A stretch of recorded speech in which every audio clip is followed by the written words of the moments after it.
Hey boys and girls, I'm glad you're back. So we're on chapter 6 today, Dinosaur Valley. We're gonna find out what in the world happens. Remember Jack and Annie had just found that medallion with the letter M on it, and they're wondering who it belongs to. Let's see if we get any clues today. Annie, look at this, Jack called. Look what I found. Annie had gone up to the hilltop. She was picking a flower from the magnolia tree. Annie, look, it's a medallion, shouted Jack. But Annie wasn't paying any attention to Jack. She was staring at something on the other side of the hill.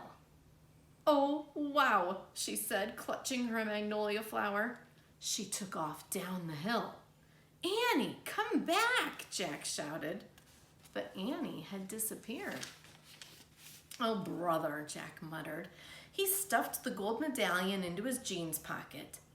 Then Jack heard Annie shriek. Annie, he said. Jack heard another sound as well, a deep, bellowing sound like a tuba. Jack, come here quick, Annie called. Jack raced up the hill. When he got to the top, he gasped. The valley below was filled with nests. Big nests made out of mud. The nests were filled with tiny dinosaurs. Annie was crouching next to one of the nests, and towering over her was a gigantic duck-billed dinosaur. Don't panic. Don't move, said Jack. He stepped slowly down the hill toward Annie. The huge dinosaur was waving her arms and making her tuba sound. Wait till you see this picture. Oh my goodness. Wow. That is so crazy. Jack stopped. He didn't want to get too close. He knelt on the ground. Okay, move toward me slowly, he said. Annie started to stand up. Don't stand.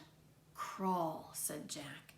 Clutching her flower, Annie crawled toward Jack.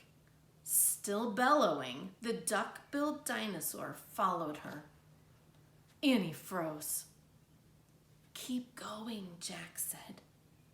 Annie started crawling again. Jack inched farther down the hill until he was just an arm's distance from Annie. He reached out and grabbed her hand and he pulled Annie toward him. Stay down, Jack said. He crouched next to her. Bow your head. Pretend to chew. Chew? Said Annie. Yes. I read that's what you do if a mean dog comes at you. She's no dog, Jack, said Annie. Just chew, said Jack. So Jack and Annie both bowed their heads and pretended to chew.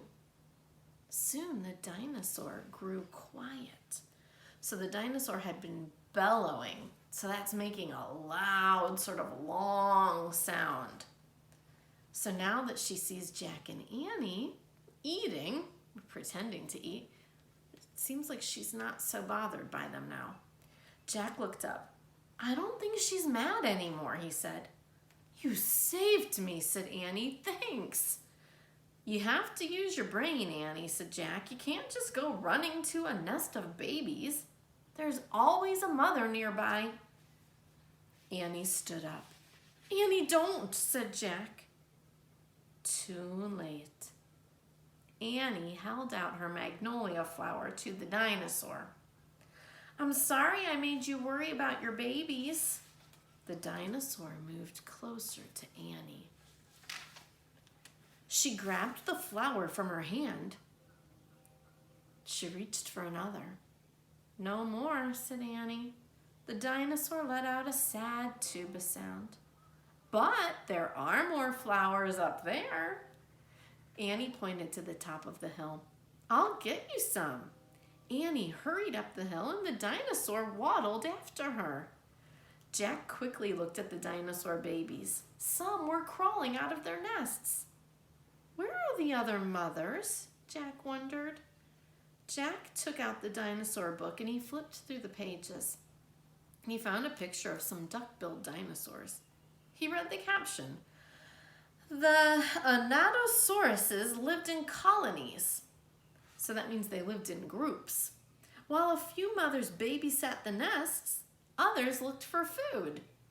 Oh, so there were probably more mothers close by looking for food. "Hey, Jack," Annie called. Jack looked up. Annie was at the top of the hill, feeding magnolia flowers to the giant Anatosaurus. "Guess what?" Annie said. "She's nice too." Suddenly, the Anatosaurus made her terrible tuba sound. Annie crouched down and started to chew. The dinosaur charged down the hill.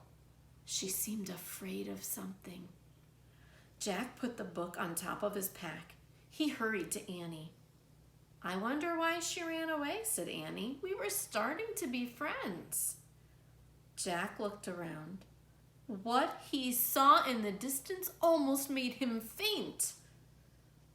An enormous monster was coming across the plain. Uh-oh.